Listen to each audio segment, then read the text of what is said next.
Ito, pakinggan nyo ho, si Mike Abe, kung ano mismo yung 20 pesos na bigas na yon. Oh, Linaw pala. nagagalit din kay ano to, kay Sara Duterte na ating vice-presidente, mga kababayan.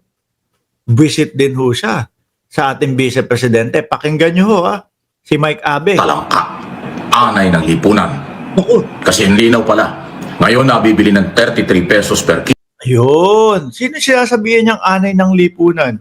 Kasi nung isang beses mga kababayan, ang sinasabi kay Attorney Claire Castro, ano daw siya? Attack dog daw ng gobyerno si Attorney Claire Castro. Ngayon, ang nasabi ni Attorney Claire Castro, kung attack dog ako, di garapata kayo na umaatake doon sa aso. Di ba? Si Inday Sara Duterte, isang beses naringgan ko, inaatake niya si Attorney Claire Castro. No, si Yusek Castro. Tapos ang sinabi niya pa nga, pinsan daw.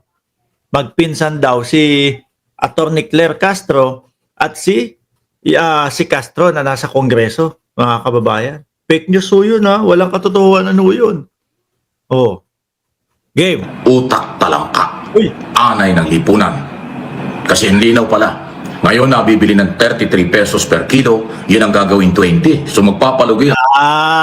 Yun Yung mga nabibili daw po na 33 pesos na bigas, mga kababayan, ibabagsak presyo ng 20 pesos. So magpapalugi. Kaya pala nag-iiyakan yung mga DDS. Tax din ng bayan yan Pera din natin yan, pera ng bayan yan Ang pinag-uusapan dito, yung pagbili mo ng bigas, magkano huhugutin mong pera? Etneb lang, per kilo. Hindi ka huhugot ng 33. Kahit dun pa kinuha yan, at least alam mo na yung ewan ko kung nagtatakso yung mga DDS. Madami akong nakikita dyan, mga patambay-tambay lang naman. Di ba? Kahit dun pa kinuha ng gobyerno, yung magiging kabayaran doon sa 13 pesos, ibig sabihin pa din, 20 pesos pa din ang huhugutin mo sa bulsa mo. Kasi yung takso, automatic na naman yun para doon sa may mga trabaho na kinakaltasan ng kinsenas katapusan na tax. Pero doon sa mga papiso-piso comment wala hong tax yan, mga kababayan. Yung mga pasama-sama sa mga rally, mga kababayan, wala hong tax yan. No? Wala hong patax yung mga ganyang trabaho. Ang gobyerno ng 13 pesos per kilo. Marami pong bumibili ng 33 pesos na kilo ng bigas Hindi po yan pagkain ng baboy. Yung correct. Tsaka kapag sinabi mong ganun, parang masyado naman mababa ang tingin ng ating vice-presidente sa ating magsasaka naman mga kababayan. Biruin mo, yung quality ng bigas na ginagawa nitong mga magsasakang mga Pilipino, pambaboy. Di ba? Yung quality ng mga magsasaka na ginagawa ng magsasakang Pilipino, panghayo. Ganun po ba? May mga kumakain ng ganyan, hayop po ba ang tingin nyo sa kanila? sasalita niyan, mukhang baboy. Yung nagsasalita daw nun, mga kababayan, mukhang baboy. Kasi ang narinig ko lang naman na nagsabi si Inday Sara Duterte. Ano po? Nung panghayo, pangbaboy, alam ko si Inday Sara Duterte lang ang naringgan ko ng ganun I-correct nyo na lang po ako kung mali ako, mga kababayan. Yung nagbibintang yan, baka yun ang may pagkababoy. Ay. Talagang si BP Sara lang ang naringgan ko ng ganun mga bossing Utak talangka, anay ng lipunan. Utak talangka, anay ng lipunan. Kasi pahatak sila ng pababa Gustong umalagwa ng ating bayan sa pangunguna po ni Pangulong Bongbong Marcos, mga bossing, pero sila hinahatak pababa. Ano po? Yung mga proyekto ni Pangulong Bongbong Marcos, sinisiraan. Samantalang yung build nga nila, 12 lang talaga.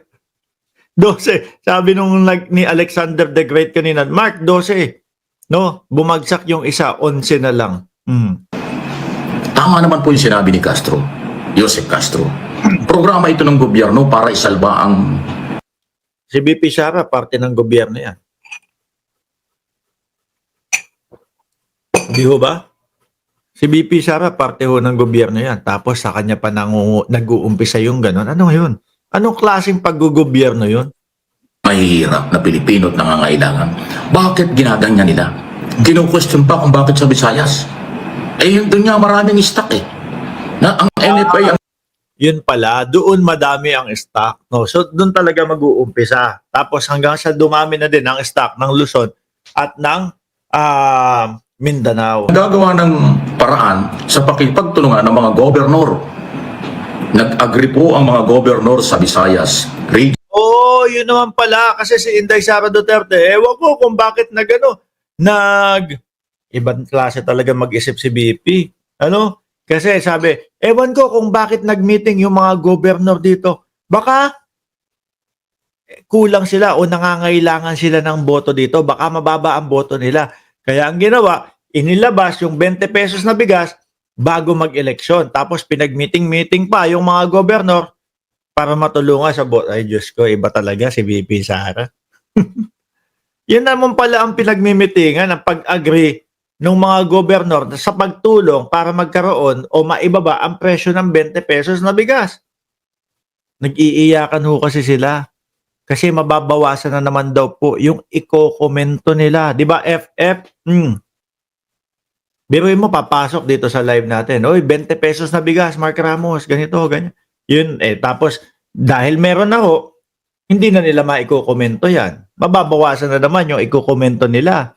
Di po ba, mga kababayan? Region 6, Region 7 at Region 8 para tumulong at ibaba nangangapital ang local government para ibaba ang presyo ng bigas at makarating sa masang Pilipino. Tapos minamasama nyo. Baka masama talaga ugali nila. Di ba? Ibig sabihin ba yung mga gobernador ipapayag na pakainin nila na para sa baboy? Para sa hayop yung kanyang mga mamamayan? Hindi gagawin ng gobernador yun? Imbis na ho sana no, ang naririnig natin kay BP Sara, naku, maganda pong proyekto yan. Kasi po ako bilang isang vice-presidente, gusto ko po talaga bawat Pilipino makakain ng maayos. At ngayon po, ito, meron 20 pesos na bigas, although galing po, no? Sa subsidize ng gobyerno, sa tax ng bayan, etc. Malaking tulong po yan. Imbis na ganun, hindi, pagkaing baboy yan. Duda ko, pagkaing hayop yan. Grabe naman kayo dyan. Pero yung mga DDS, ako, naniniwala ho ako. Yan ang mga unang magkakandara pa po sa pagpila. Diyan sa ano na yan, sa 20 pesos na bigas. Sabi ni Sir Eseng Mariano, ngayon pa lang sinisira na ni Sara ang gobyerno. Ano pa kaya kung siya na ang presidente? Totoo.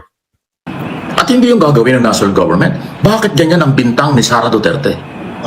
Na hindi daw hayop ang Pilipino? Talagang hindi hayop. Hindi. Sino naman kayang gobyerno ang maglalabas ng ganong 20 pesos na bigas tapos pambaboyo? Yung mga yung mga DDS, mga kababayan, bopuls talaga Bakit? Hindi pa nga ho nag-uumpisa, no? Kinokolekta pa lang ng mga mayor. Sa Monday, sa Lunes pa, mag-uumpisa. Sila meron ng mga ipinaskel, meron ng mga ipinopost sa kanilang social media na kesyo daw yun daw po ang 20 pesos na bigas. No? Sa sobrang pagkapanatiko ho sa mga Duterte, mga kababayan, ultimo ho, pagpe-fake news, gagawin na din nila.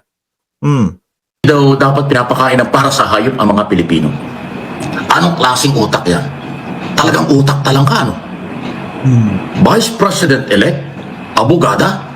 Parte ng gobyerno? Programang para sa mahihirap? Sinasabi niya ganon? Parte siya ng gobyerno? Di ba? Hindi natin masisisi ang Malacanang na sabihan kayo utak talangka. Alam mo, pag sinabing crab mentality, napakababang level nun. Napakababang uri nun. Galit si Mike Abe. Anyway, iwanan natin si Mike Abe, no?